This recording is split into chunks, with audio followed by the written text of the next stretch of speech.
Hello, everybody. Today is Christmas Day. I'm recording this on Wednesday, December 25th. It's a little bit past 9 a.m. on the West Coast here in Sacramento is where I'm recording from. With that being said, welcome to another episode of Shot Clock Scribbles. This is episode 29. Jimmy Butler just requested a trade from Miami. More on that a little bit later. In this episode, we're going to be diving into all the buzz around the NBA right now, breaking down the new All-Star format and how I don't think it's a good idea at all. Giving my take on the NBA Cup that just wrapped up the other week and making some bold predictions for the Christmas Day games going on. I'll also discuss what's going wrong for the Sacramento Kings and why they can't seem to get it together. And of course, I've got a special guest lined up for the next episode, so stay tuned for that. Let's get it. In this part of the pod, I'll be talking about hot topics being talked about right now in the association. First things first, Christmas Day, Jimmy Butler just announced that he would prefer a trade out of Miami ahead of the February 6th deadline. This was always coming. It seems like the way that the season ended last year for Jimmy Butler and the Heat was not going to go so well. And that marriage seems like it's going downhill. It's been said that Jimmy prefers to go to a place like the Phoenix Suns. Really can't do too much with their salary books right now. With that three-headed snake, Bradley Beal has to waive his trade clause if he wants to get out of there as well. A lot of times in this league, players want to go to a certain place and they'll do everything they can to go to a certain place. And it seems like they are the top runners. There's a few other teams interested in Jimmy right now. I think this will get done before the deadline because the way that the Heat organization is structured, those guys don't want a lot of noise. They'd rather get business done sooner than later. Yusuf Nurkic is also another player that they're looking to get out of there as well. Next up, Alex Caruso just signed an extension with the Oklahoma City Thunder. Caruso's agent, Greg Lawrence, confirmed ESPN's report that it is a 4-year, $81 million deal. I have a quote here from the NBA.com, part of which was grabbed from the Associated Press. Quote, overall, OKC's defense ranks first in the league in defensive rating, 103. Opponent field goal percentage, 42%. Opponent three-point percentage, 32%. Opponent points per game, 103. Turnovers forced, a little bit over 19. Steals, 12. And deflections, 23. The Thunder also ranks second in the NBA in charges drawn, close to 1 per game, and loose balls recovered per game, a little over 5 per game. Closed quote.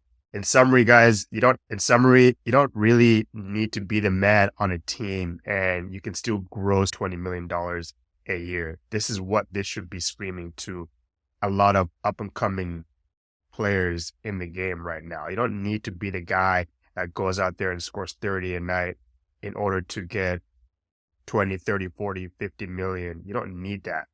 All you need to do is look at a guy like Alex Caruso. I would consider him to be a vet. He doesn't have a big ego. He came up from the G League. He's got it from the mud, as the kids like to say. You can get real good money in the league. Shout out to AC, man. I think the Lakers fucked up by letting him walk, but at this point, it is what it is. I would have still liked him to be in that Lakers uniform. He gives you so much on the defensive end after just giving you guys those numbers there. And a lot of numbers might not be shown on the stat sheet. Players talk about it all the time. You don't see those hustle plays. The thing about Alex is he gets in the passing lanes a lot, and he's very disruptive. He'll guard your best perimeter player, and he'll give him havoc all day long. Congrats, AC. Next up in Hot Topics, I have Players of the Week for week number 9.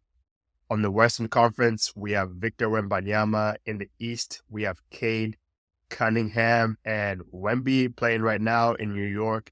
Big game as they're advertising him to be the next star in this league.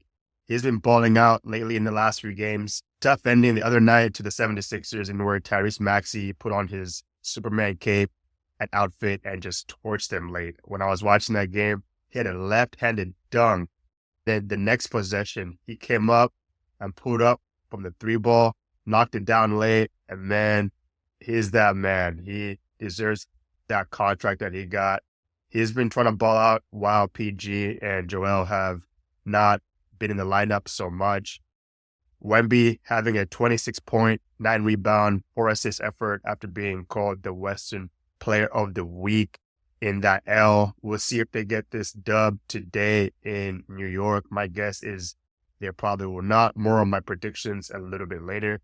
But Wemby is balling out. His numbers, 36, 6, and 5. And he had a game the other week against the Portland Trail Blazers where he had 10 blocks. That's fucking insane. I don't know when the last time that was done. I don't have that number right in front of me. That is just insane. Alien just gets it done on both sides of the floor. And the Spurs were 2-0 last week as it is. Next guy is Cade Cunningham. Cade getting the accolade for the first time this season. And why not, man? The guy is in town to visit the Sacramento Kings and play them tomorrow. They just beat the Lakers the other night. Was watching that game. Audio came out on Legends on Instagram and social media where LeBron was telling the ref that Cade pushes off a lot. He does. Honestly, he does. He's a big guard. Very similar to Luka, but a different skill set in that respect. Usually when you're the bigger player, you get punished a lot.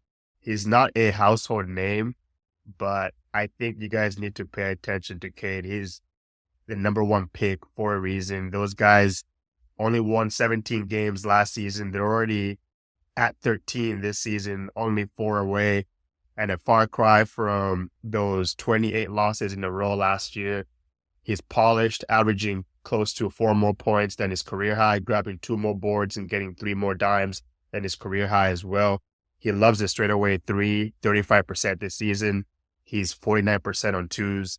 Cade putting up a all-star campaign season so far in the East. Next subject is the NBA All-Star new format. I have it right in front of me here. We'll explain what's going on and what I think about it. This is how it's going to work. There'll be 24 All-Star selections, so that's 12 from each conference, divided evenly into 3 8-player teams. 4th team is the Rising Star champion. The honorary team managers are going to be TNT analysts Charles Barkley, Shaq, Kenny Smith, and Candace Parker. Barkley, Shaq, and Kenny will draft their teams from that pool of 24 players. Candace Parker will be the GM of the Rising Stars champion. The Rising Stars champion who wins that game is going to end up playing in this game as well. 2 teams meet in one semifinal game, and the remaining 2 teams meet in the other semifinal game. Very similar to how soccer tournaments are done. Another page out of the European soccer book. Winning teams from game 1 and 2 advance to face each other in the championship game. The winner of each game is the first team to reach or surpass 40 points. That's a quick breakdown of what's going on NBA All-Star Weekend in San Francisco, right up here in Northern California. I'm going to try to go to this game if I can, since it's right around the corner and the block, basically.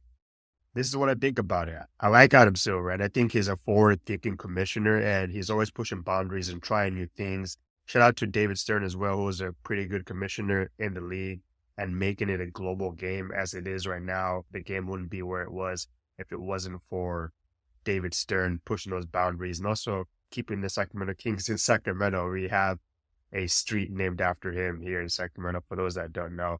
I think with Adam Silver, he's trying too much. He's trying to get a lot more attention in the All-Star game. This could lead to a disaster, but I could be wrong at the same time. This could prove something of importance and the players actually taking it serious. But how do we actually fix this? In my opinion, guys, it's very simple. Players need to care more. Players need to give a fuck about the All-Star game. People have to be competitive. Those days of Kobe talking trash to players, beating the floor, taking it serious, throwing his heart into it.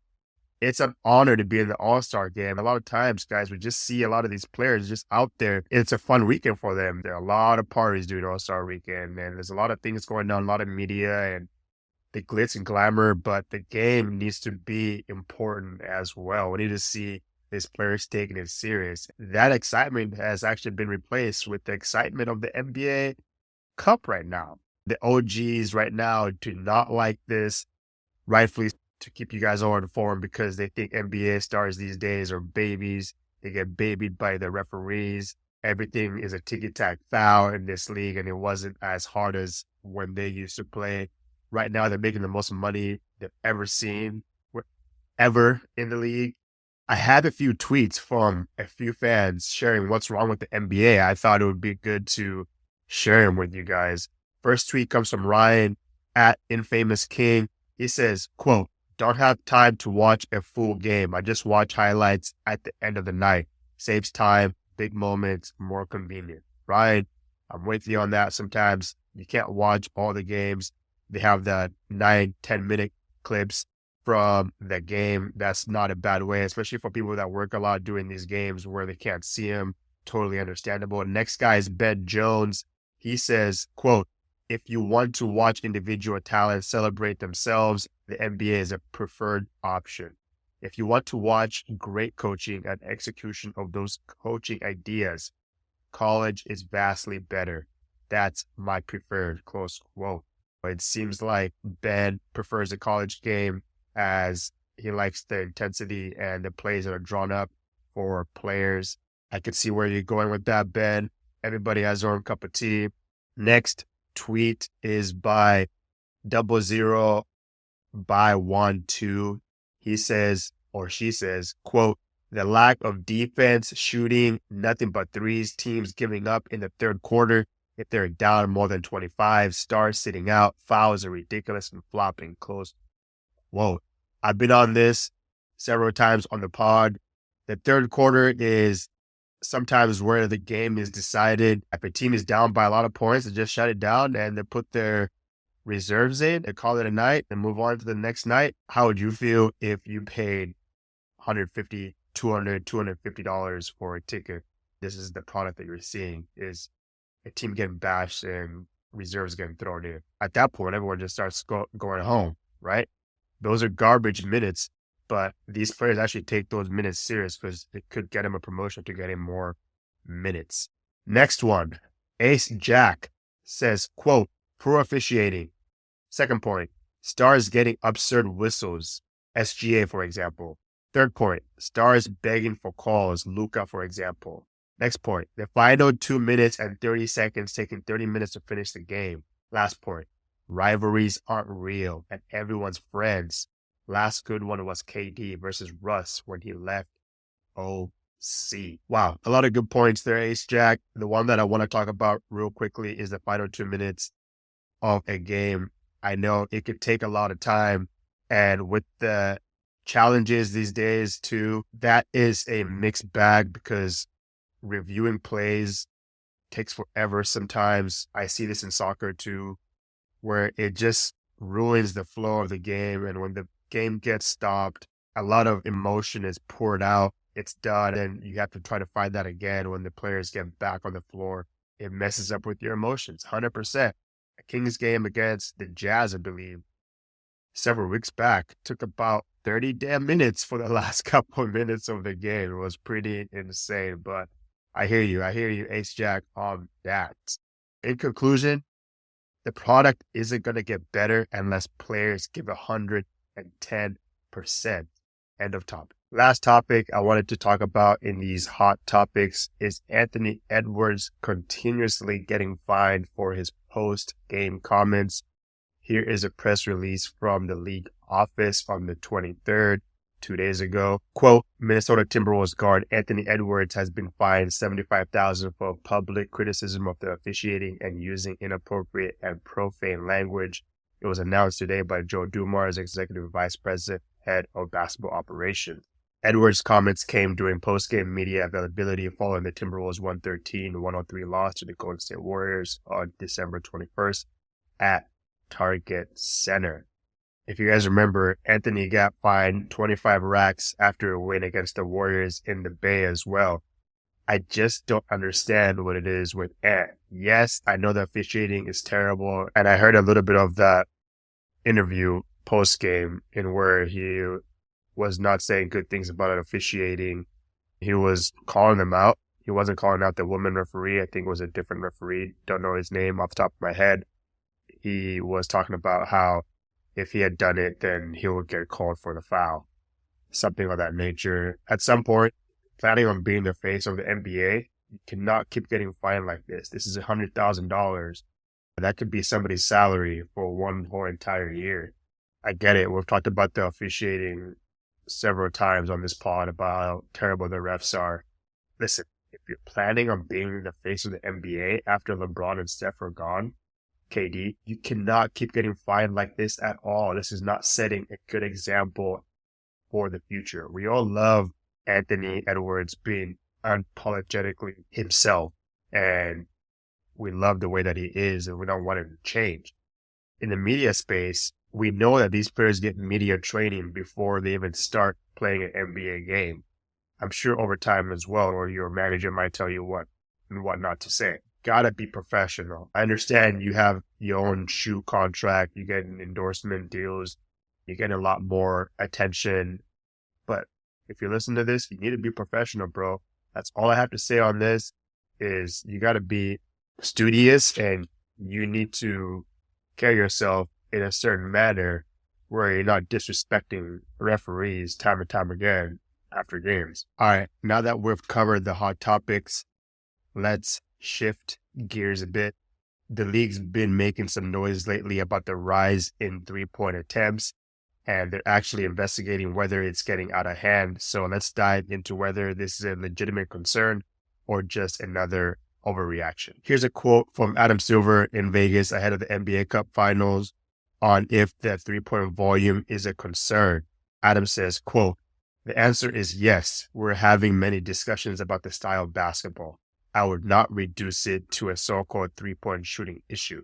I think we look more holistically at the skill level on the floor, the diversity of offense, the fan reception to the game, all the above." Closed quote. To sum it all up, he's admitting there's a problem, but Adam, how do you fix this? It's a cookie cutter league. We spoke about this on the pod last time. So I don't want to go down a rabbit hole that we don't need to go to. My guess that I initially put up on my social media is that they're going to limit how many three-point shots a team can shoot during the game. Does that actually happen? If you're an efficient three-point shooter, you should go ahead and keep chucking it from distance because that's how you make your money and that's how you make your team better, and continue to do so, please. Derek White, Peyton Pritchard, putting up numbers like Steph right now. And what I have to say is players that are not good at three-point shots, please stop it. Be versatile in your game. Get your mid-range game up. Look at DeMar DeRozan. Look at KD for an example. Slash to the hole. Get to the line. Add a little bit more spice to your game than just shooting threes, because that's what everybody's doing. What's going to set you apart from somebody else? Being universal. You can't be just like anybody else. Same thing with this podcasting thing. You can't just be like anybody else. You got to do something else. You got to jazz it up. I got to do stuff to get my listeners on my show. There's a lot of podcasters right now. It's a very saturated market. Same thing with this in the three-point game. Speaking about that, I wanted to go over the three-point averages over the years for proper context. Let's talk about the last 10 years, starting in the 2014-15 season. When I read these numbers, it's just how many three-point attempts have been made during a season per team average. Right now, we talked about it on the last pod, there's a little bit over 37 threes attempted per team as it is in the NBA. And the last 10 years, starting in 2014, 22 threes were attempted. And I'll go over the last 10 years here. So the next year will be 2015, 2016, and so forth. 24 attempts, 27, 29, 32, 34, 34, 35, 34, 35. The number is getting exponentially higher. The number just keeps getting up. We saw the numbers starting in 2019, starting to get a little closer to each other. 34 attempts, a little over 34, and then 35, and then back in 2022 to 34 attempts. And then after that, it just keeps going up. Years and years ago, when the NBA used to be not attempting as many threes. Let's go back to 04, guys. 15 attempts, 05, 16, 06, 16, 07, 18, 08, 18, 09 as well, 2010, 2011, 2012 is when we started to see the increase, 2013, a little over 21 attempts per game. So 15 to 16 threes in the 2004s is crazy. A team hoists that many in a quarter of a game for full context. These days, a little bit over 37, as we talked about, that's a little bit over 9 attempts per quarter. So how do we fix it?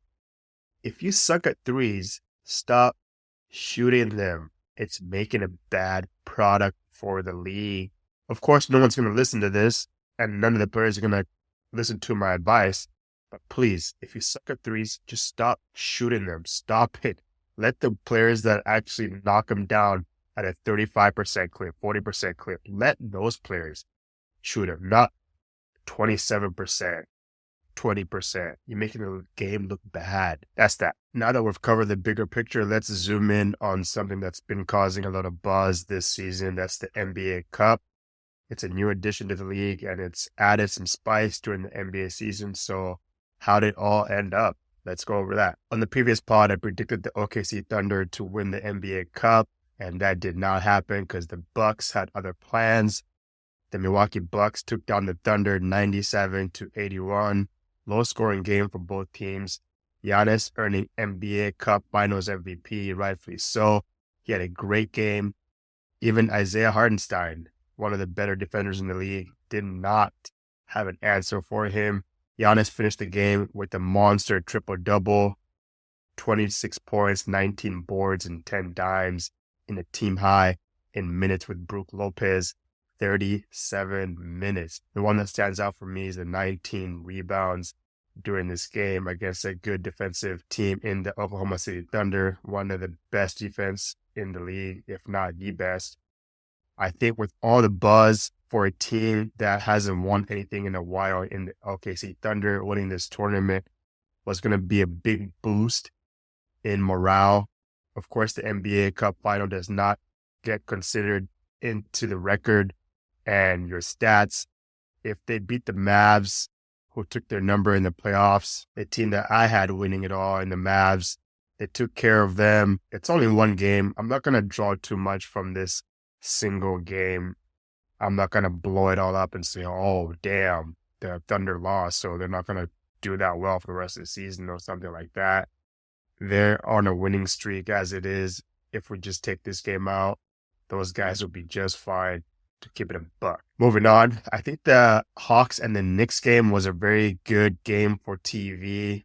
Trey playing the villain in the New York City atmosphere as usual, stealing the Knicks' heart from them. I really would have liked to see another playoff series between these two because it's box office TV. Mentioned it last time. I think everybody wants that to happen this playoffs. In the other games, I thought the Warriors got robbed on the last call of the game.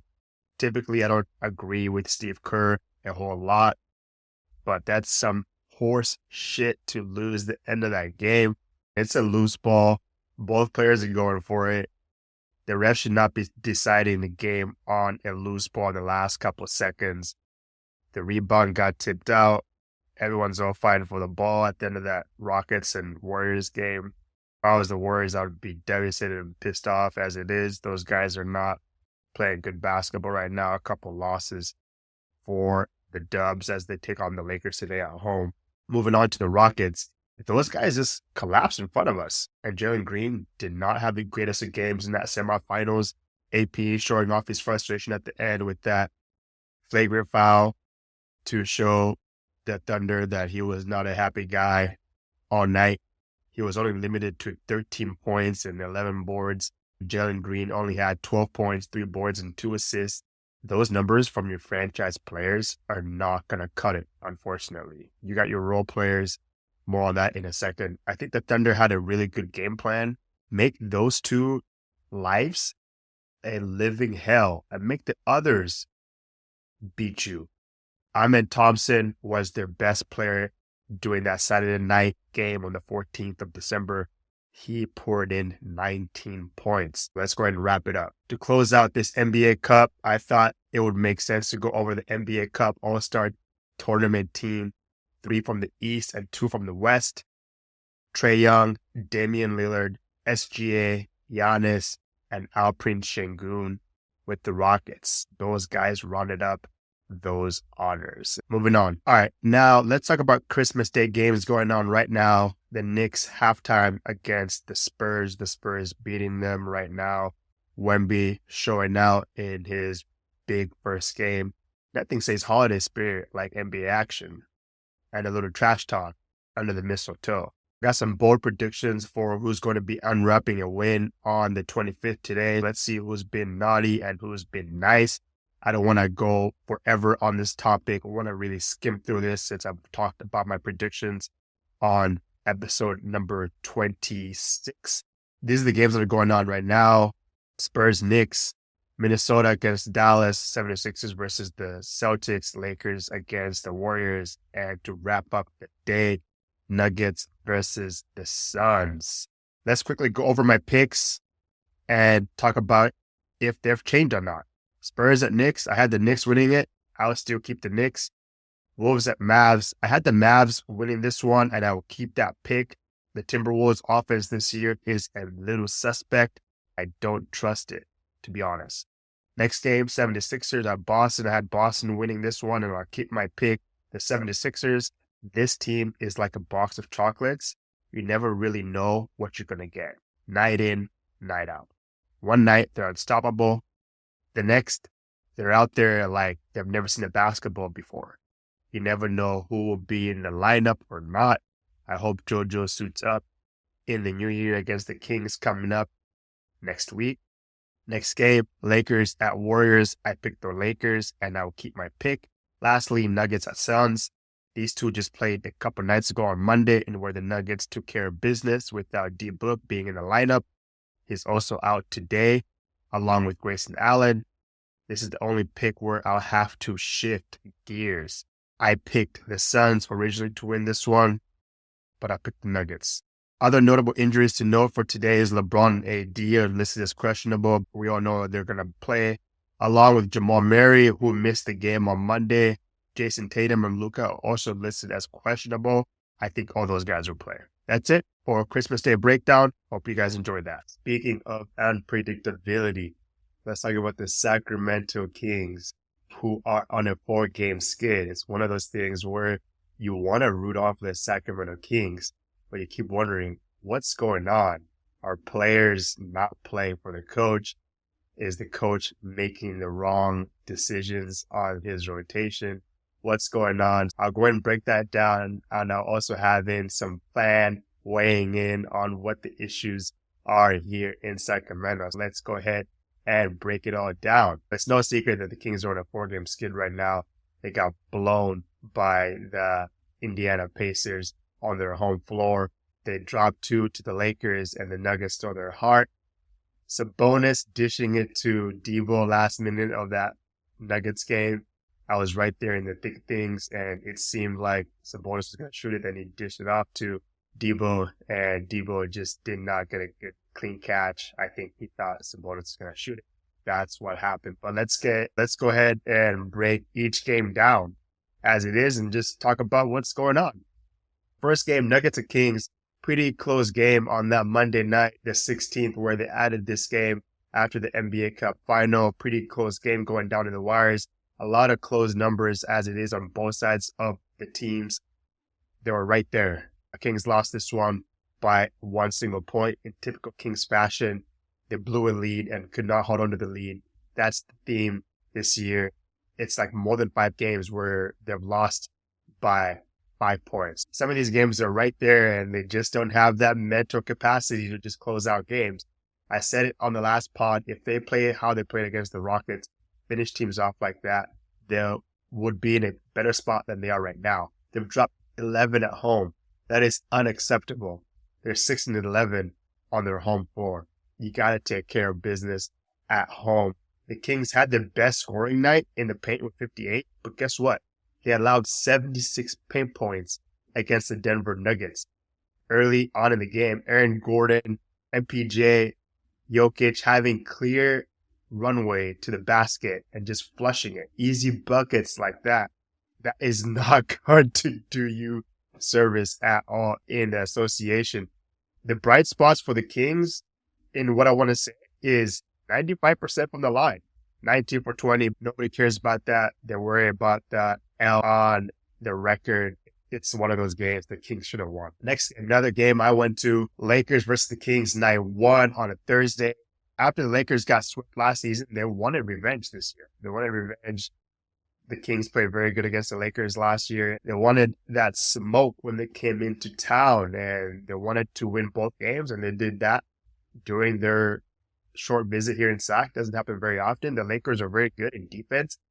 After that NBA Cup time, they needed some time to gel, get their schemes on defense all tuned up, and it seemed like it worked because they were playing a lot more defense, connected on the defensive end, talking a lot more, getting in those passing lanes.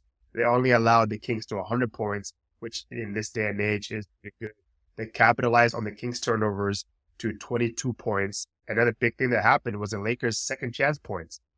14 offensive rebounds to the Kings 4. The Lakers have talked about crashing the glass after shots. That's one of JJ's themes, is they want to have corner crashers give them second chance points, and they did that on this first night, Kings versus Lakers. The bright spot for the Kings in this game is all of their starting 5 were in double figures. The Kings have emphasized rebounding a lot this season. Mike Brown has been talking about the corner crashing like the Lakers have.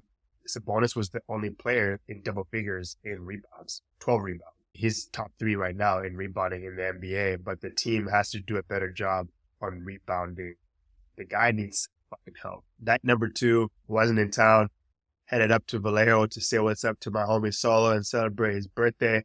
I watched a little bit of the game, but didn't sit there and watch the whole entire game. But Mike Brown keeps on challenging Fox to take it up a notch. But man, listen, there's only so much that you can do as a player. He had 31 points on 70% shooting during this game. Mike keeps talking about Fox needs to get better and better and better for this team to get to where they want to go, and really talking up his big star. I can only imagine what De'Aaron is thinking in his mind.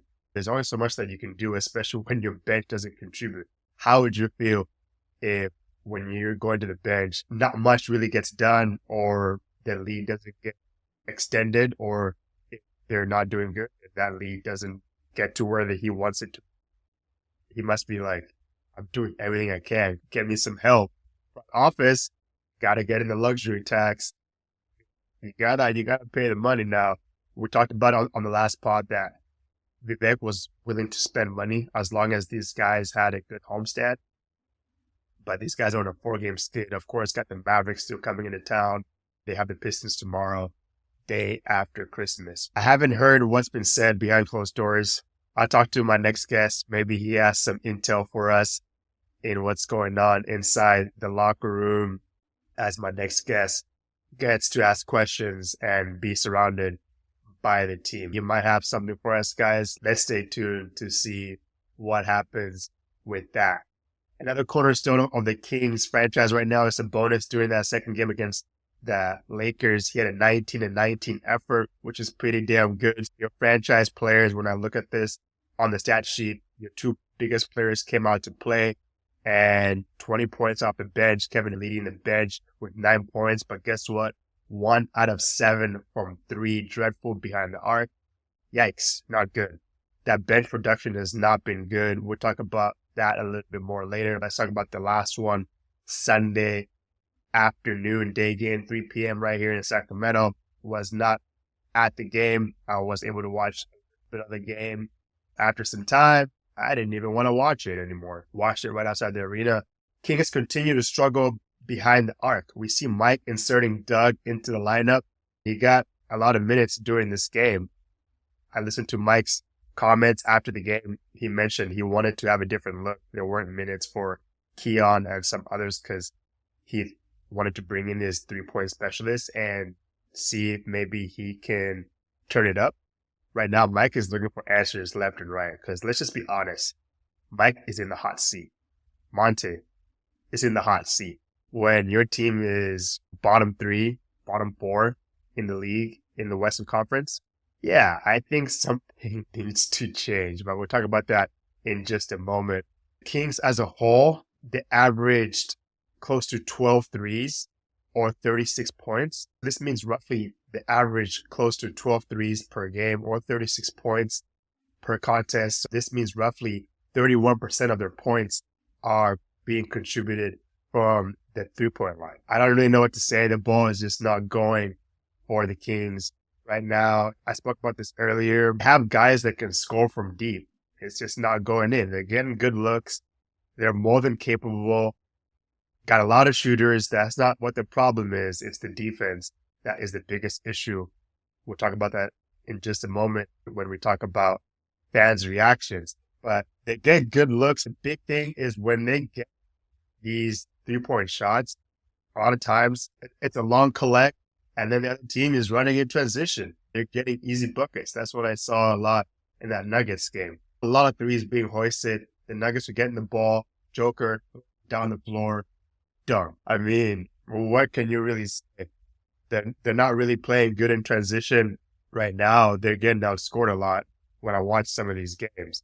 We're going to switch gears now and just talk about some fan reactions on my social media at Shot Clock Scribbles. I asked the fans what is going on with the Sacramento Kings.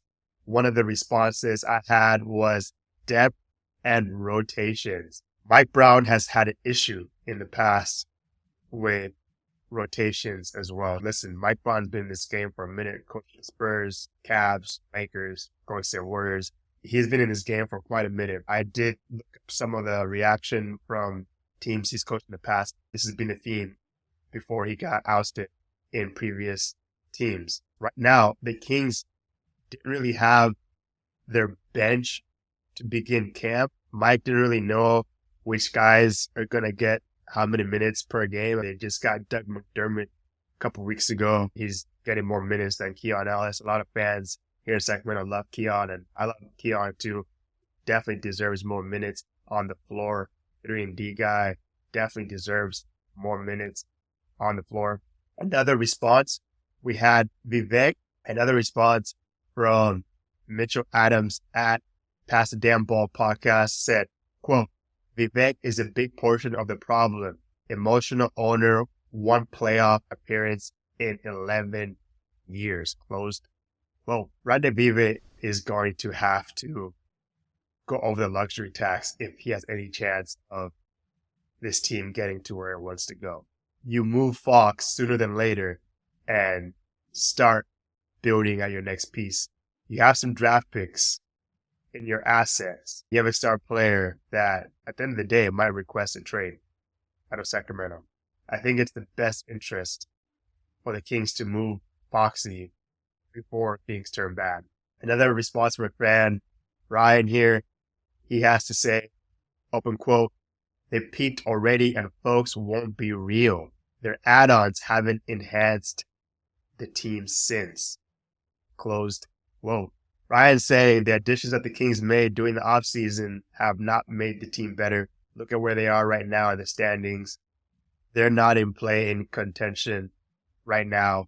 DeMar DeRozan, some fans are going at his neck a little bit, saying he's not making the team better. He struggled the last couple of games. DeMar has more than 25,000 points. It would make any team better. But right now, the team just has not been playing as a team, as a cohesive effort right now. They didn't really address the big man issue. Teams are beefing up in the West, getting bigger, stronger, long athletic wings. The Kings didn't really do too many business during the offseason. Picked up Orlando Robinson, signed Debo. That was the biggest Kings signing in a while. Apart from Malik Monk, of course, who re-signed with the Kings. They're going to have to do something in this offseason. They're going to have to do something before the trade deadline on the 6th. That's what I have to say about it. Moving on to another fan, Delusional on Instagram says, quote, lack of plays being drawn up, too much ball dominance, not having the right discipline, etc. Closed quote. Lack of plays being drawn up. Sometimes a lot of players, when I watch the games, they just defer a lot. They don't know what to do. They're looking for somebody else to make a play. Foxy, Domas, Monk, those are your three playmakers right there. When those guys are not being aggressive, nobody else really will. This is where we're at with this team. too much ball dominance. This is pretty standard in the NBA. Your star players have the ball, dominate the ball a lot. Not having the right discipline. The Kings have agreement where they got to sign of all the things that they'll do for the team. They signed off on it, and it's not playing dividend this season at all. Moving on, my guy Scotty mentions, I hope he doesn't. All right, moving on. My guy Scotty going back and forth on Instagram on De'Aaron Fox, and a few fans had a couple of things to say. Scotty had something to say. He said, I hope he doesn't leave. Kings will go back to another 10 years of irrelevance, close quote. Star players are hard to come by in markets that are not very attractive. I feel like the Kings are in an upwards trajectory in landing agents. That Debo signing was for the city. Everybody was happy. Hell, I'm still happy. I'll be honest, when the Kings were looking for certain players, Debo was not high on the list, but I know what Debo is capable of, and I thought he would be just fine right here in Sacramento. Obviously struggling the last couple of games, but I'll stick by Debo. The way that the Kings want to play, how Debo plays, it is different. Debo prefers a slower pace. They've wanted to be a high offense team. Maybe that's clashing a little bit with how Debo likes to play. Another interaction in the D-Fox conversation, I was going back and forth with my homie Anthony, asked if I think Foxy will stay. And here's my stance. I know there's a lot of teams interested in Foxy right now, the Spurs being one of them. He was born in Louisiana. He's from Houston, so that would be closer to home. Foxy wants to win right now, and right now, he's not winning in Sacramento. They made the playoffs the other season ago. Got bounced out by New Orleans last year. He wants to win right now. It was just his birthday a couple of days ago. I think he just turned, 27? He's in his prime right now. And it's not looking like he wants to stay in Sacramento. Of course, he wants to get that All-NBA and get that All-Max deal. So he's mentioned in the past that money is not an issue. The money will come. He wants to win. And I don't blame him. I think right now it would be the best interest for the Sacramento Kings to try to find a suitor for him. Hopefully conversations have been had about his preferred landing spots. A lot of teams would really love to have De'Aaron Fox on their team. He's an all-star caliber player. And what you can hope for is getting some good assets in return, whether that's players and picks. It's going to need to be a combination. It needs to be a win-win situation. Hey, listen, Fox is a professional. If he's going to go out, I don't think it's going to make it look ugly. His wife is going to make sure that he's kept in check. He goes out the right way. It's a player-first driven league. Look at Jimmy Butler saying that he wants to get traded. Players demand trades almost every year. If they want out, they'll do everything in their power to make that happen. Teams are not as powerful as they used to be. Players are more in charge these days. Switching to other content for the Kings, I asked some folks on Instagram what questions that they have for me. One question that I had was from Santa. Santa says, quote, what grade would you give Monte McNair for his time with the Kings so far? Close quote. That I would give him a C. I think Monte has done a pretty good job so far. This past offseason, made some good moves, but did not address the issues that you have problems with. And right now, fans are frustrated, and rightfully so. You deserve a better product in what's out on the floor right now. And I had a lot of criticism for the Kings not doing enough business. Big man issue when Sabonis goes out is a big issue. The rebounding is a clear-cut indication on the big problems with the Kings. When you see the stat sheet and you see how many rebounds the other team has and how many the Kings have, they're asking Keegan to rebound the ball a lot more. They're asking him to guard the other team's best player. They're asking him to score the rock at least 20, 25 points a game. That was one thing that I was questioning with that Debo move, is this make Keegan not as effective as he was before. Maybe in hindsight, you don't get DeMar DeRozan. It is what it is. Other teams got better. Long athletic wings, addressing the big man issue, signing defensive specialists. You got to level up with these teams. If the teams keep going high and high, keep going low and low, there's a gap, and that's a big issue. Our guy, Sam Amick from The Athletic, was recently saying that Vivek is willing to shut out the money and go over the luxury tax if the Kings have a good homestand. And we still got the Pistons and the Mavs to close out the year, and then they go out to LA as well. It's not looking like that will actually happen after all. The other question I had was how much of an impact Jay Crowder is making on the defensive end. Quickly debunked it and just said, Jay is not really getting on the floor at all. That's really non-existent. And that's that. Conclusion, I just think the players aren't playing for the coach. Mike Brown switches out his players and rotations all the time. Players never know when they're going to actually play. It was troubling to begin with at the start of training camp, not really knowing your role players, your bench. He's going to find a solution. You can make a good game out of a guy. He might get a DNP next game. It's just nature of their reality. Could be a DNP 2-3 games in a row. I understand that you need to be ready at all times. The association, I would feel pretty demoralized if that would happen time and time. At this point, you'd only wish that the team would make more threes, have a more predictable bench, play harder on defense. They're lazy at times, absolutely lazy. Watching players get blown by them, not meeting them at the rim, getting backdoor cuts time and time again. Mike was talking about that in that Denver game. You got to take more pride on the defensive end. Give 120% on defense. You're fine on offense. You have players that are capable of putting the ball inside the hoop. Roll your sleeves up on defense. Give more of an effort. That's all the fans are asking for, guys, is just give a shit on the defensive end. Take more pride every single game. Tough schedule. Ahead of the Heat, Celtics, Bulls on the road here. Don't sleep on the Bulls, too, because they just beat the Celtics the other day. Then the Bucks as well on that road trip. We'll see how they do. Before we wrap up, I've got some exciting news for the next episode. I'll be sitting down with Mark Haynes, NBA journalist covering the Sacramento Kings for the Sac Observer. If you've got any burning questions about the Sacramento season or any NBA-related questions, or just want to get the inside scoop, send them my way so we can dive deep with Mark in the next episode. Trust me, you don't want to miss it. And that's a wrap for today's episode. Huge thanks to everyone for sticking with me until the very end here. Appreciate you as always. As we head into the holiday season, I just want to spread some Christmas cheer and wish you all a very Merry Christmas and a Happy New Year from me to yours. Be sure to tap in with me on Instagram, TikTok, and YouTube. Instagram and TikTok, you can find me at the Shot Clock Scribbles Podcast, and on YouTube, TENDAI 530 for all the latest content, because we've got more coming your way. Send me all your questions for Mark Haynes. I would love to get that in sooner than later. Until the next time, stay safe, stay hooping, and keep the holiday spirit alive, guys. That is a wrap on episode 29. I'll catch you guys on number 30 to close out the year.